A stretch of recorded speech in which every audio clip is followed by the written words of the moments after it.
I'm just a poor boy from Binduri. I'm not from any fancy family, and I come from a very poor home, Your Honor. So you learned the slangs from your poor family?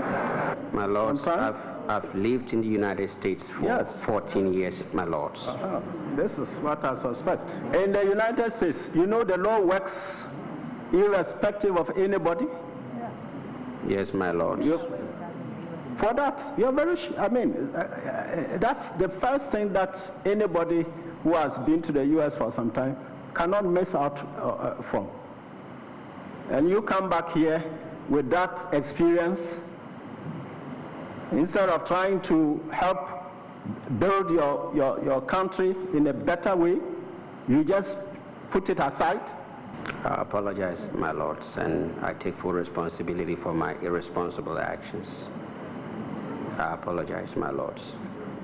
From the publication, you wanted to be a member of parliament for Binduri. So this is the kind of leadership you are coming into leadership position in this country, and we should sit here and allow that?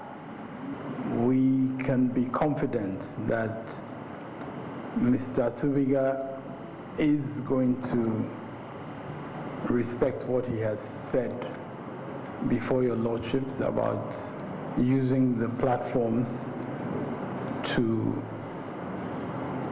withdraw unconditionally the harm that is done with those words. I would agree with your lordships that the harm that is done by these words are significant, and therefore all I'm asking respectfully for is that, as he himself has asked for, you temper justice in this case with mercy, and that he be given the chance that he has asked for.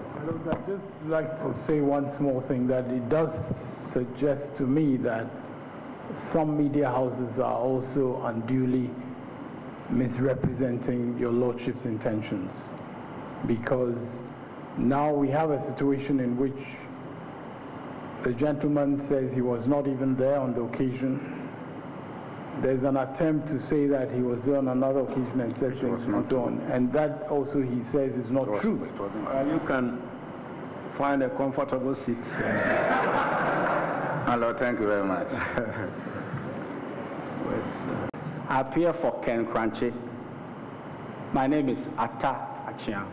So, my lord, what has happened is that I'll crave your indulgence to have a very elastic heart in trying to understand where my client is coming from, because some lawyers are very confused. Are you one of those confused lawyers? My lord, far from it. Then confine your comments to yourself and address the issues. Yes. If you read between the lines, he's not prejudging the matters before the Supreme Court. Kuranchie clearly says that Samuel Awuku was right in describing us as hypocritical and selective. A thing Samuel Awuku himself fully retracted and apologized to this court. If this is not defiance of the authority of this court and the due administration of justice, we do not know what else it can be.